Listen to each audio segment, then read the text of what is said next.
السلام علیکم۔ بسم اللہ الرحمن الرحیم۔ فرشتہ نما انسان، آج مجھے اپنی زندگی کی پہلی کمائی ملنے والی تھی۔ 3 ماہ کی تنخواہ ایک ساتھ ملی اور ساتھ چھٹی بھی مل گئی۔ گھر پہنچا تو عید کا سماں تھا۔ ماں باپ بہن بھائی سب بہت زیادہ خوش تھے۔ میں نے ساری رقم والدہ کے ہاتھ پر رکھ دی۔ والدہ نے رقم کا تیسرا حصہ رائے خدا میں خرچ کرنے کی نیت سے علیحدہ کیا اور کہا اس رقم سے ایک بیوہ عورت کے گھر راشن خرید کر پہنچا دینا جو دور کے ایک محلے میں رہتی تھی۔ میں اسی وقت گیا اور راشن خرید کر لایا۔ گھر میں میرے لیے پرتکلف کھانے کا انتظام کیا گیا تھا۔ بہن بھائیوں کے ساتھ مل کر لذیذ کھانوں کے مزے اڑائے اور سفر کی تھکاوٹ دور کرنے کی غرض سے رضائی میں گھس گیا۔ آنکھیں نیند سے بوجھل ہو رہی تھیں کہ اچانک اس بیوہ عورت اور اس کے یتیم بچوں کا خیال آیا۔ ارادہ کیا کہ ابھی جاؤں اور سامان پہنچا آؤں۔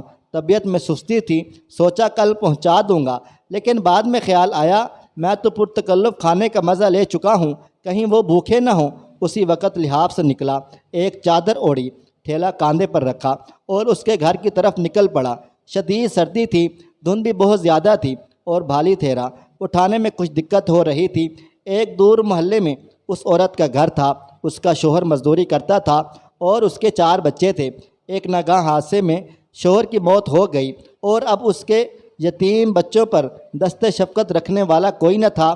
قسمت بھی بہت ستم ظریف ہے، کبھی ایسے لوگوں کو پلیٹ میں لے لیتی ہے جن کا خدا کے سوا کوئی نہیں ہوتا۔ خیالات کے ایک سمندر لیے اس بیوہ عورت کے گھر کے باہر پہنچا۔ گھر کیا تھا؟ بلکہ ایک خرابہ تھا۔ ایک کمرہ، چھوٹا سا صحن اور ایک خمیدہ سی 4 دیواری تھی۔ دروازہ کھٹکھٹایا تو ایک 5 سالہ بچی باہر آئی جس کے چہرے پر پریشانی، خوف اور بھوک نمایاں تھی۔ میں اس کے چہرے کو تکے جا رہا تھا اور دل ہی دل میں دعا کر رہا تھا کہ خدا کسی بچے پر ایسا وقت نہ لائے۔ اسی بچی نے ایک پرانا سا جوڑا پہنا ہوا تھا اور ایک شدید سردی میں پھٹی پرانی جرسی پہنی ہوئی تھی۔ پاؤں برہنہ تھے، وہ بھی اس سردی میں کہ پیروں کو جما کے رکھ دے۔ میں نے کچھ کہے سنے بغیر راشن والا تھیلا زمین پر رکھا۔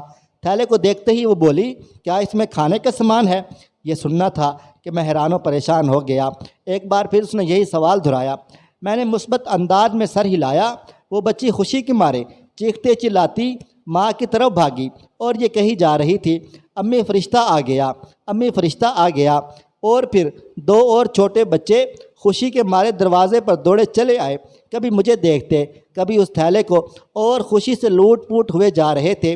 میری آنکھوں سے آنسو رواں ہونے لگے، ہونٹ کپ کپا رہے تھے اور جسم میں ایک سرد سی لہر دوڑ گئی تھی۔ خدایا، یہ کیا ماجرا ہے؟ کیوں یہ بچے مجھ گناہگار کو فرشتہ سمجھ بیٹھے ہیں؟ انہی سوچوں میں غلطان تھا کہ ایک خاتون جو ان کی ماں تھی دروازے پر آئی اور دروازے کی اوٹ میں کھڑی ہو کر روحانسی انداز میں یہ کہنے لگی، میرے بچے 2 دن سے بھوکے تھے، غیرت گوارا نہیں کرتی کہ کسی کے آگے ہاتھ پھیلاؤں۔ میرے مرحوم شوہر بھی محنت مزدوری کیا کرتے تھے مگر کبھی کسی کے آگے ہاتھ نہ پھیلایا تھا۔ ان کے چلے جانے کے بعد ان کی دیکھ بھال کرنے والا کوئی نہیں۔ رشتہ داروں نے بھی ہاتھ کھینچ لیے ہیں اور محلے والے بھی اب مدد نہیں کرتے، مگر کبھی کبھی آپ جیسے نیک دل لوگ مدد کر دیتے ہیں۔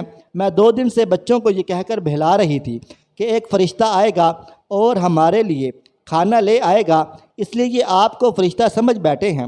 اس عورت نے خدا کے حضور شکرانے کے چند کلمات ادا کیے، مجھے ڈھیر سارے دعائیں دی اور شکریہ ادا کیا۔ میں وہاں سے واپس ہو لیا۔ آنسو رکنے کا نام نہیں لے رہے تھے۔ زندگی میں کبھی خود کو اتنا پرسکون محسوس نہیں کیا جتنا آج کر رہا تھا، اور اندازہ لگایا کہ ایک بے بس انسان کی مدد کرنے سے جو روحانی سکون ملتا ہے وہ کسی اور کام میں نہیں۔ ہمارے ارد گرد ایسے بہت سے غربا موجود ہوتے ہیں جو مستحق ہونے کے باوجود کسی کے آگے ہاتھ نہیں پھیلاتے، مگر مدد کرنے والے ہاتھوں کے منتظر ضرور رہتے ہیں۔ 2 وقت کی روٹی ہی ان کا کل جہاں ہوا کرتی ہے۔ ایسے لوگوں کی مدد کرنی چاہیے، چاہے وہ ایک وقت کا کھانا ہی کیوں نہ ہو۔ گھر آیا تو ماں نے پوچھا، بیٹا اتنی رات کہاں چلے گئے تھے بن بتائے؟ میں نے بے ساختہ ہو کر بولا، فرشتہ بننے گیا تھا۔